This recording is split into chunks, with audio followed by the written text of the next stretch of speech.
Hi guys, here is a quick way to study volume when painting the watercolor nude. And we're going to be using a card for this. I'm using Analinki watercolors and I've mixed together, oops, that's purple. I'm going to mix together brown and red for this one, but you could try a different combination like purple and orange, green and red, any sort of color that makes a basic brown. You could even just use the brown. And the useful thing about working with kind of a unwieldy medium like a card is that it allows you to not stress too much about the image in front of you and what you're getting down on the page, and rather focus a little bit more on vision and actually looking at the image. And here I'm just dampening the paper. There's a bit of a tint just because my water is a little bit muddy, but that's unintentional, but it's not really gonna harm it. If you're doing this on cartridge paper, which you can do, don't bother about wetting it down. I'm just wetting this down because it's watercolor paper, so it's just going to help the card move a little bit more smoothly across the paper. But you can actually do this exercise on cartridge paper because we're not really applying too much medium. So I've got my card. What I'm gonna do is when I look at my photo reference, see this little like ring here? I'm going to think about whether the shape is tilting away from me, in which case if I squint my eye and from where I am look at this little ring, it looks like a smiley face, or if it's tilting back. So from where I am here, now it looks more like an umbrella shape.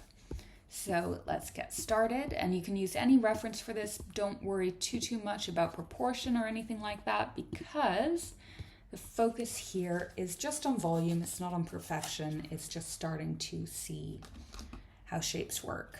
And I am mixing together, okay, I'm putting my card in water right now. And I'm gonna start, I've got the hips tilting back, so that's going to be kind of an underhand C.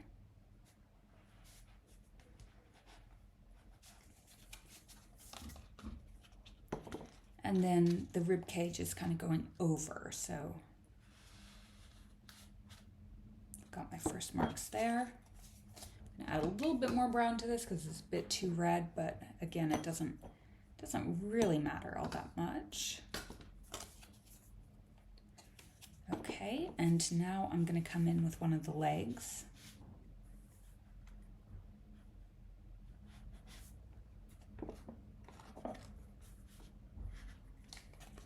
You might want to like cut your card down a little bit to make it a little bit easier to use.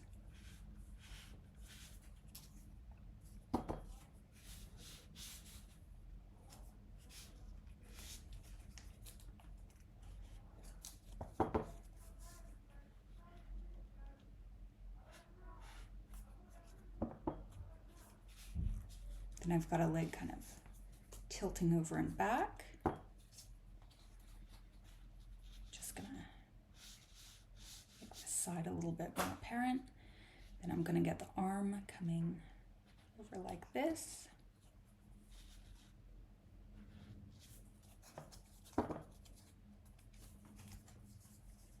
Got another one up here, so, oops.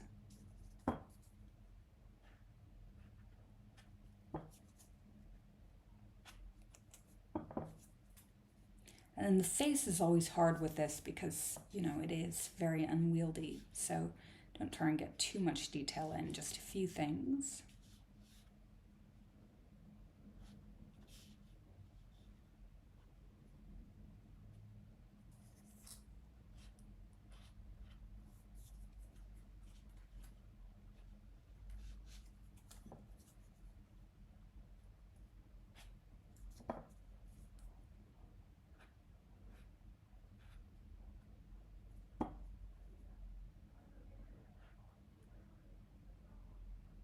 You can leave it like this now, or you can try and get in a few more details with your card. So I'm just kind of going for the rib cage.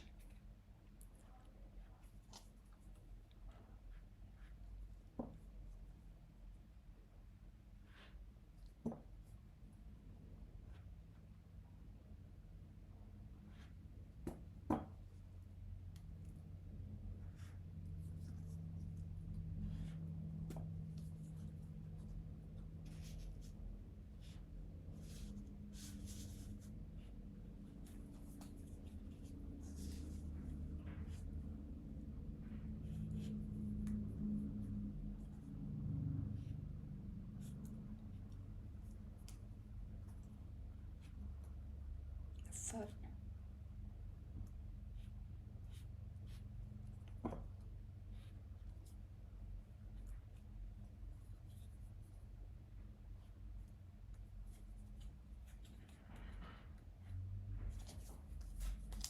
And now using the other side of the card, I've mixed together some phthalo blue and black.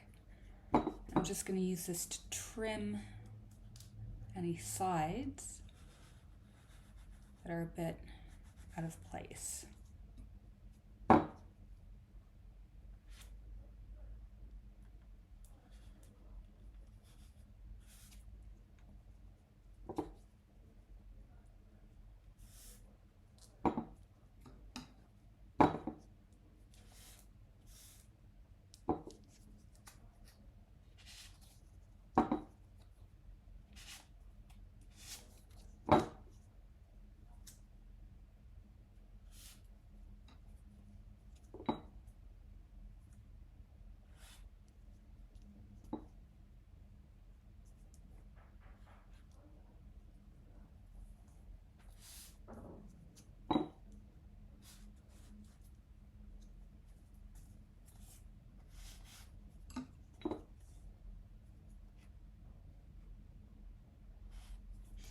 And I'm just going to leave it there for now. This is just a study. If you want to add more to your study, you can at this point come in with an actual brush and put details on, or you can just leave it as is. So let me see if I have a brush on hand. Okay, I don't have a brush. Oh, here we go. Here's a brush. So if you wanted to put in, you know, a few more details, you could at this point. Let me get my reference.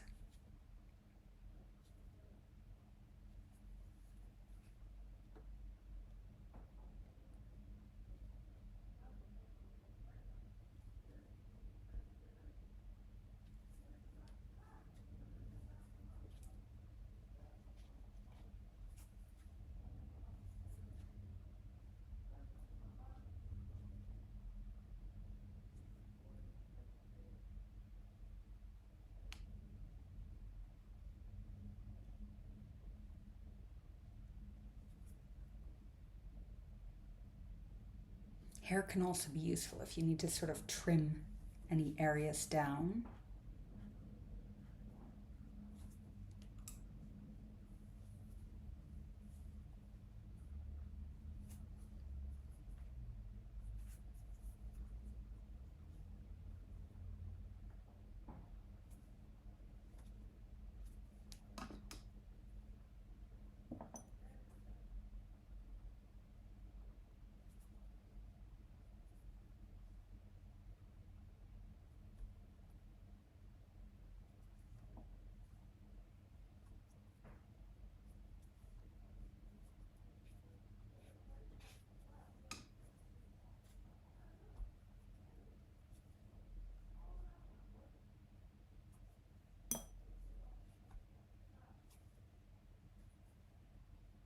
And I'll leave it here, but you might want to practice this with just a couple of references. It's a really fun technique. It's a good way to loosen up and just start to think a little bit more about volume. So thanks for watching.